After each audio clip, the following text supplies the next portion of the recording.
First we get the Fear Street trilogy, now we get this? Okay, Netflix.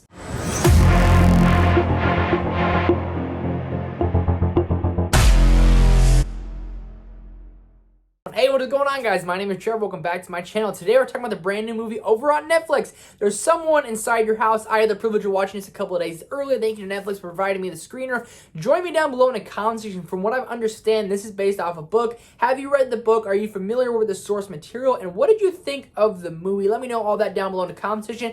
If this is your first video here, definitely hit the like button. Also consider subscribing. Lots more horror videos coming. We are in the horror set for the rest of the month. Very much looking forward to all the horror content we have to cover. But right now, we're talking there's someone inside your house. Let's do this. As the countdown to graduation begins, students at Osborne High are being stalked by a maniac intent on exposing their darkest secrets to the entire town. With a mysterious past of her own, Makani and her friends must discover the killer's identity before they become victims themselves. A very good premise. So going into this film, I really knew nothing about it. I did not know it was based off a book. All I know is that it was a new horror movie coming to Netflix.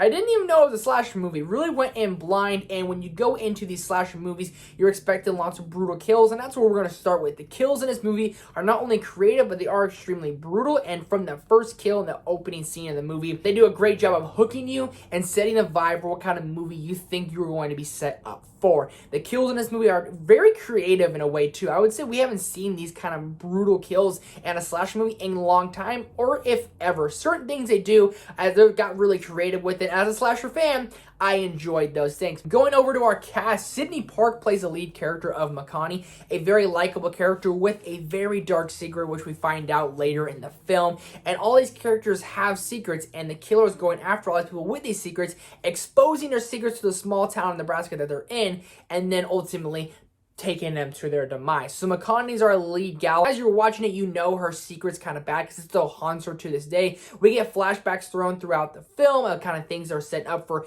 exactly what's going to be revealed from her past, and it really leads it up, makes her actually very relatable and likable character, trying to fit in when honestly she's not the girl to fit in. So it takes a girl with a very troubled past who has a new life and a new beginning, and really kind of dives deep in on that. And she's a very likable character, very caring person, and she cares about really all of her friends very equally, and it's very cool to see, and she's a very easy character to root for. Then we have the kind of co-star of the film. His name is Ollie, played by Theodore Pellerin. Fantastic performance by this guy. These two are definitely likable characters, and Ollie gets a little short end of the stick throughout this film. Certain things happen with his character where you kind of sympathize for him for a way, but also the way the story gets told, you start to turn on him. Along with a lot of other these characters inside the film, you start turning on them little by little, like who really did it. Does a good job of building the mystery on exactly who is the killer of these kids at school and who we think it might be. It sets it up for a very good, big and good reveal, and I think the reveal kind of was worth it. I saw it coming, and I think everyone kind of will when certain things set in stone. You will see exactly who is going to be the killer by almost from a mile away, and if not, it's going to be a good surprise for you. I'm talking like I love this movie. Do I have any problems? Yes, I have a few. The writing in this movie is just not very good. And I don't mean like the story itself isn't good, because I do enjoy the story. I mean more the dialogue between his characters. I mean, kids in high school don't talk the way a lot of these characters are talking, a lot of the way the characters are saying. I've been out of high school for about 5 years, so maybe I'm away from the curb. I have some YouTube friends in high school, and they don't talk the way these kids are talking, so it just seemed a little out of place, and honestly, it seemed a little wonky in a way. Also, this movie doesn't have as many kills and as many like these action violent scenes that you're kind of wanting as a slasher fan.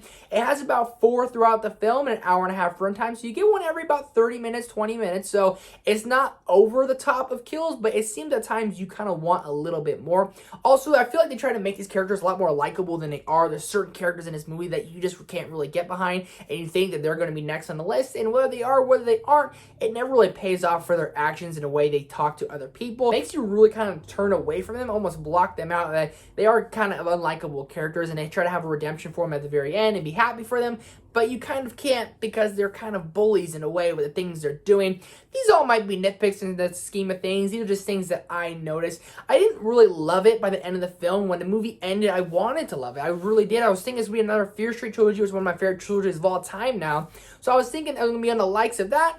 I think it fell quite short. Overall, I think it is a very inventive slasher movie. But before I give you guys my score, let me know your guys' thoughts on this movie down below in the comment section. It definitely gets crazy. What did you think of the end twist? Let me know all that down below in the comment section. When I finished watching this movie, I was at about a 50%, but I'm going to bump it up to a 65%, about 3.2 out of 5, about a 65%. I did enjoy it. I had fun with it. Wish there was a little more humor in there. I wish the dialogue was done just a little bit better, but overall, it is a good slasher film and has lots of epic and gruesome kills, and I think slasher fans will enjoy this movie. It's a perfect movie to come out in Spooktober. Let me know your guys' thoughts on this movie down below. Definitely hit the like button, definitely hit the subscribe button. What If finale came out today. Lots more videos for that. Thank you guys so much for watching. I'll see you in the next one.